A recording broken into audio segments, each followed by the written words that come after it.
Assalamualaikum warahmatullahi wabarakatuh.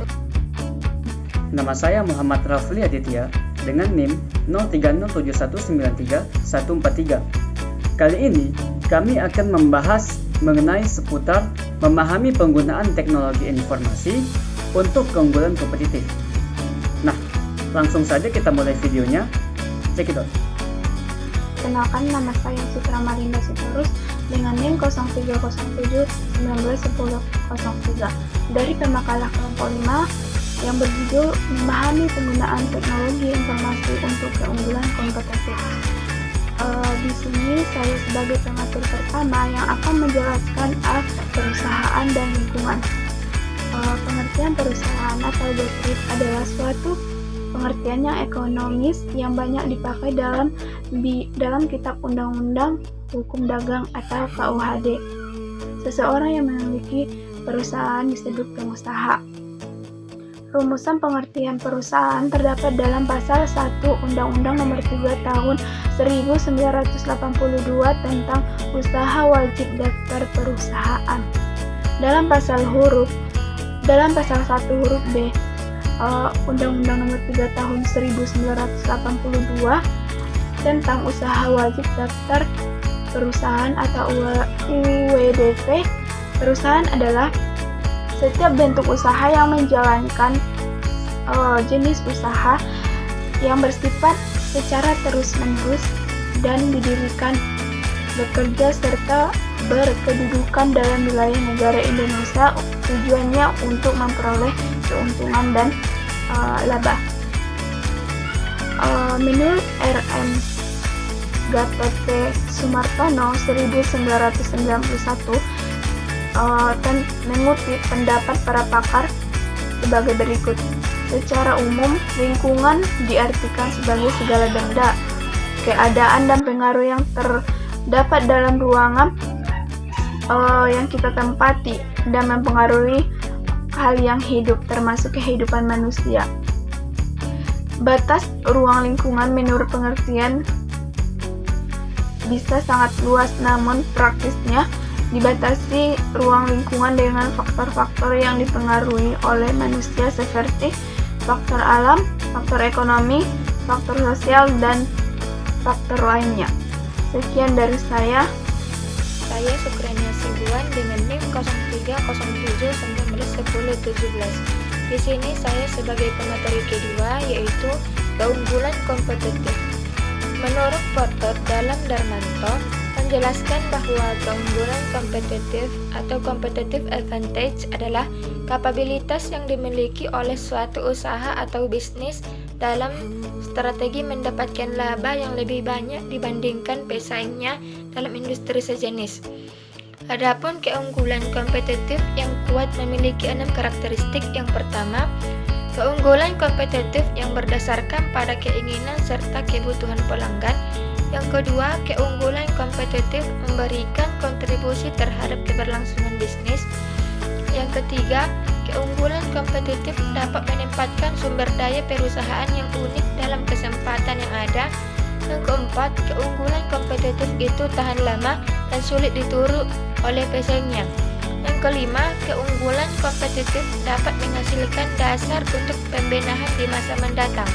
Yang terakhir, karakteristik keunggulan kompetitif memberi pedoman dan dorongan terhadap bisnis secara keseluruhan. Nama saya Koko Nabila, NIM 0307192027. Di sini saya akan menjelaskan penjelasan dari materi sebelumnya, yaitu C. Sumber daya informasi.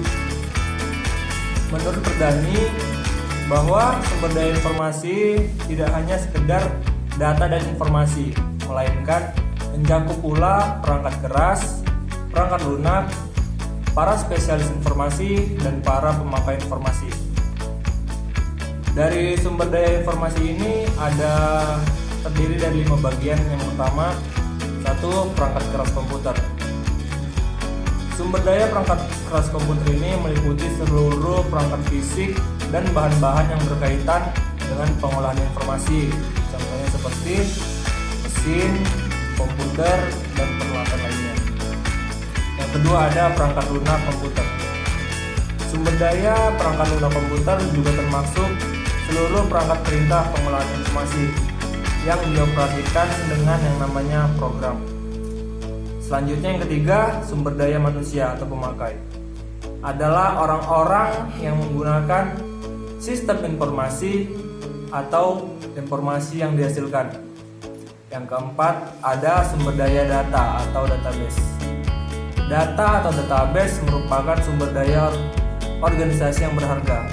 Jadi, data sebagai sumber daya yang harus dikelola dengan efektif untuk menguntungkan semua pemakai akhir dalam sebuah organisasi.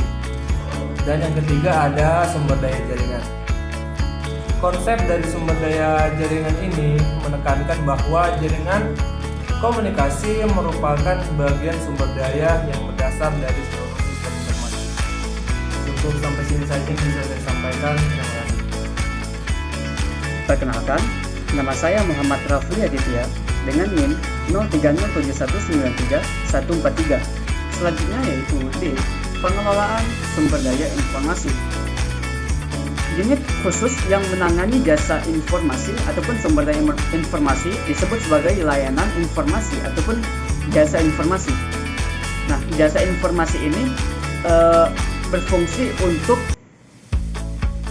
mengelola seluruh informasi yang ada di perusahaan itu.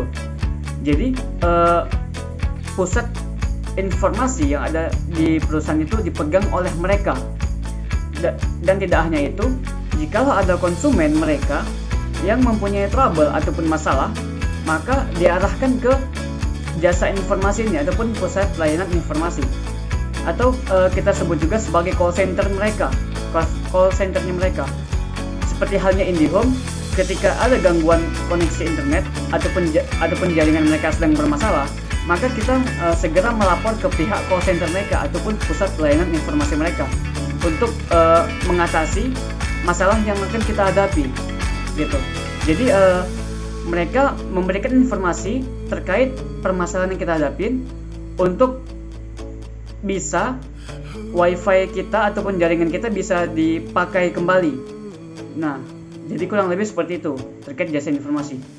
Nah, jadi jasa informasi ini dikomandoin atau dikepalain oleh satu orang sebagai manajer. Jadi tugas para manajer menurut Edi Sutanta adalah mengelola sumber daya yang ada dengan cara yang paling efektif. Adapun jenis sumber daya bagi manajer yang pertama adalah sumber daya fisik, yaitu yang terdiri dari manusia, material, mesin, energi ataupun dan lain sebagainya. Kita lihat pada industri teknologi 5.0, bahkan sekarang ini banyak manusia-manusia yang digantikan oleh robot ataupun mesin. Maka tidak heran jikalau ada manajer yang berbentuk mesin ataupun robot seperti itu. Kemudian yang kedua, sumber daya konseptual yang berupa informasi dan data. Jadi sumber daya konseptual ini digunakan oleh manajer untuk mengelola sumber daya fisik seperti itu. Sekian. Saya Titi Nuraini, NIM 0307192062. Di sini saya pemakala yang akan membahas bagian E, perencanaan strategis sumber daya informasi.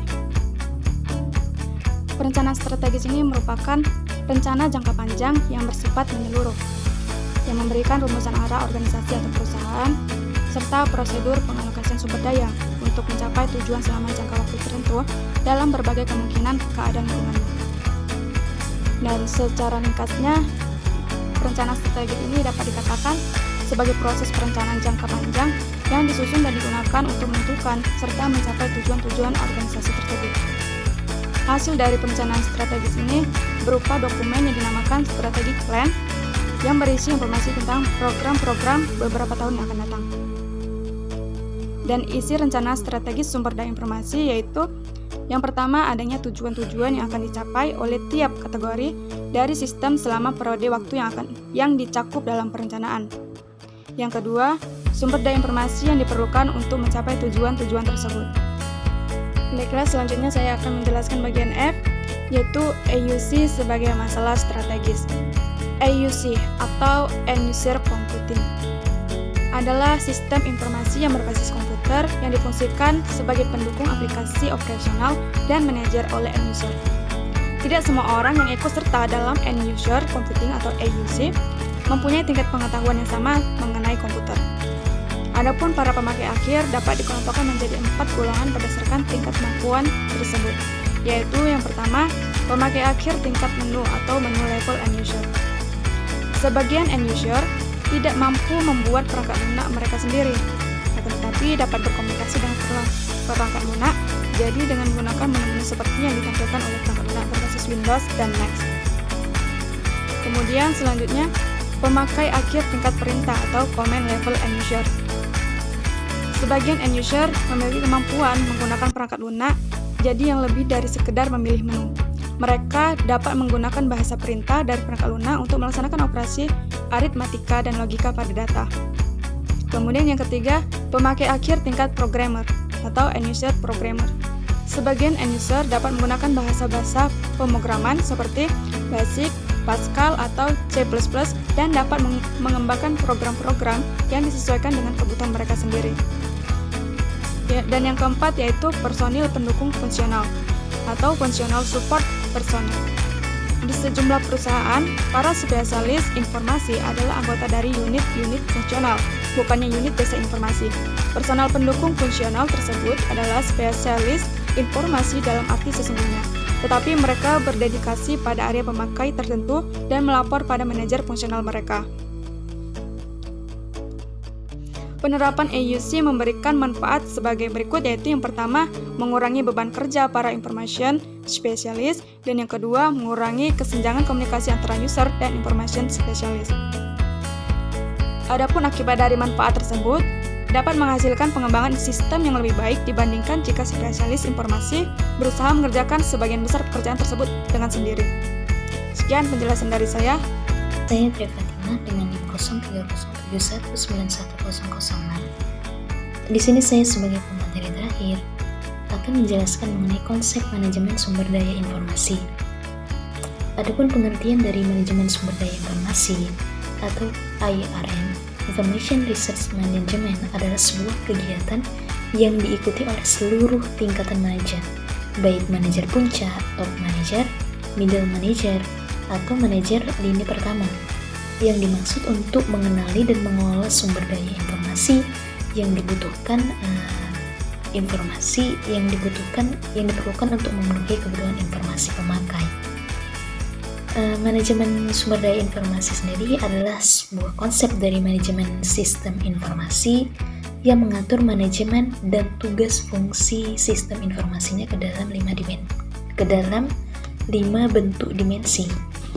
Yang pertama, ada manajemen strategis, manajemen operasional, manajemen teknologi, manajemen sumber daya, dan manajemen pendistribusian.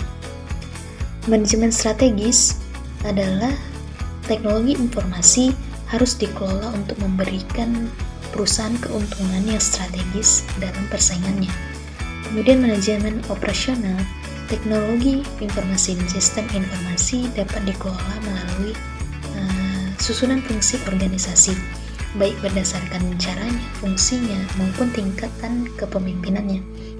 Kemudian yang ketiga ada manajemen sumber daya, di mana seluruh personil dari sumber daya informasi, baik perangkat lunak, perangkat keras, dan lain-lainnya, personil sistem informasi harus dikelola dan penting untuk dikelola.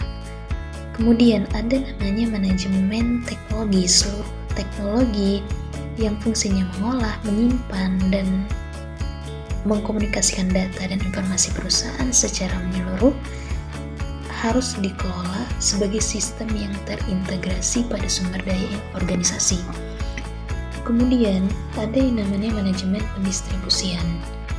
Di sini mengelola pengguna sumber teknologi informasi dan informasi dalam satu unit usaha atau satu unit bisnis merupakan kunci dari para manajer. Di sini tidak ada masalah pada fungsi dan tingkatan mereka di dalam organisasi. Kemudian konsep manajemen sumber daya informasi atau IRM ini akan berhubungan dan bekerja sama dengan yang pertama, ada lingkungan perusahaan. Kemudian yang kedua ada eksekutif perusahaan. Itu biasa disebut dengan eksekutif CIO yang telah pemateri paparkan sebelumnya. Kemudian ada eksekutif lain.